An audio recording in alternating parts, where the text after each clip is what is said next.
Well, hello, boys and girls. I hope you've enjoyed my series on whatever the hell I feel like saying when I feel like at o'clock, which it is right now, right around rum o'clock in the morning. And I was just reading a thing on EK for Hockey Buzz. He was talking, I liked his idea. He was talking about how his picks are doing already, only 1 week into the season, which really means nothing. And that's what I like doing. I like doing stuff that basically is meaningless. But as you can probably tell, a whole bunch of people just stopped watching right there. But the ones that are still watching, lots of love to you. Um, well, we're a couple games into the season, and I made some bold predictions.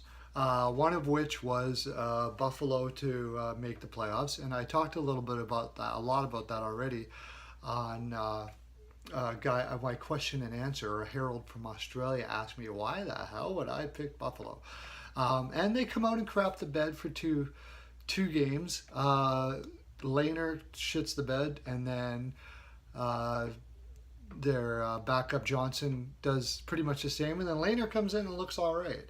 But the thing is, Phil Housley's system is far different than Dan Bilesma's system, and it's going to take a little bit for them to gel. The good news with Buffalo, though, is that Kane looks really, really good, and I've been predicting that this is going to be a maturity year for him. And part of the reason why I picked them to make the playoffs.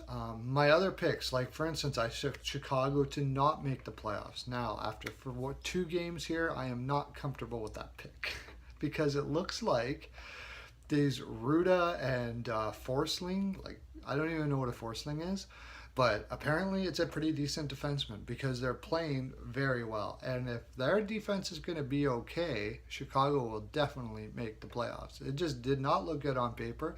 And I have to admit, I didn't know much about these two guys. However, they do it for a living, and they obviously knew a lot. I knew about Forsling from last year, and I watched him. He looked decent at best. Um, Now, but it looks like he's progressed a lot. Again, it's only two games, boys and girls, so it's hard to actually say what is going to happen up until now. But early on, Chicago looks fantastic.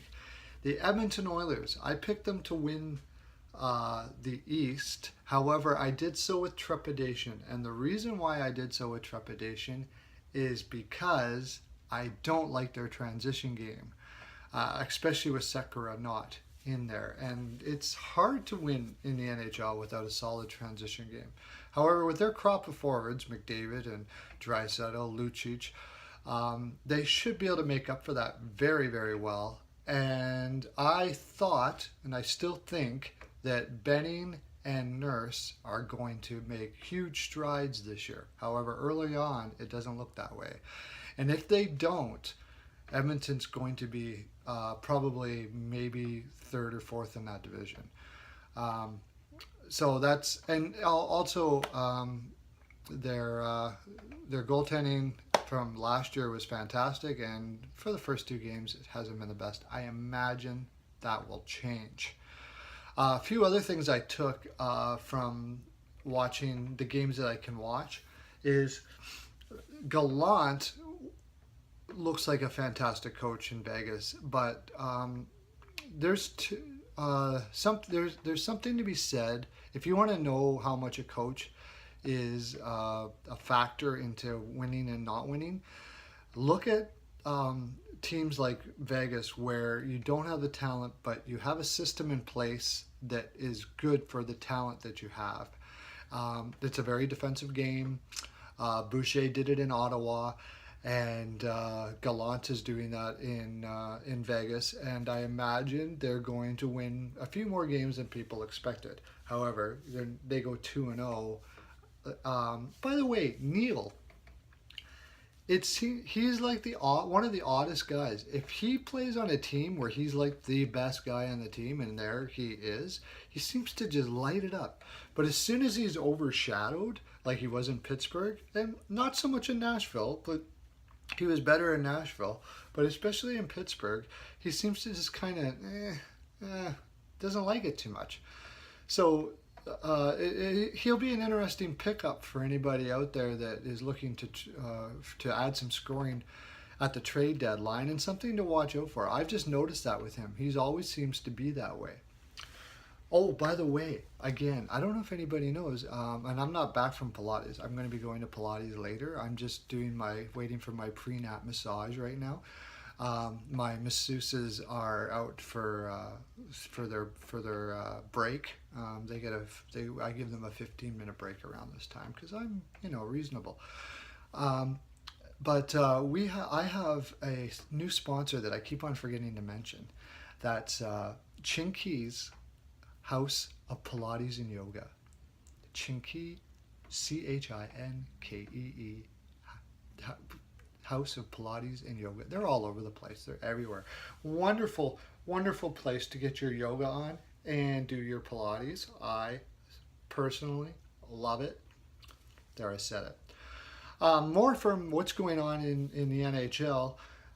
This Athanasiou thing that's going on in Detroit. Sorry, Athanasiou. You don't have a leg to stand on. Just sign the freaking contract. I'm getting a little upset about in these. I mean, he's got a bit of a point. It's not his fault that they mismanaged their cap and they only got $2 million to give him. It's not really his fault. You know what? Life is shitty sometimes, guy. And that's not all that shitty.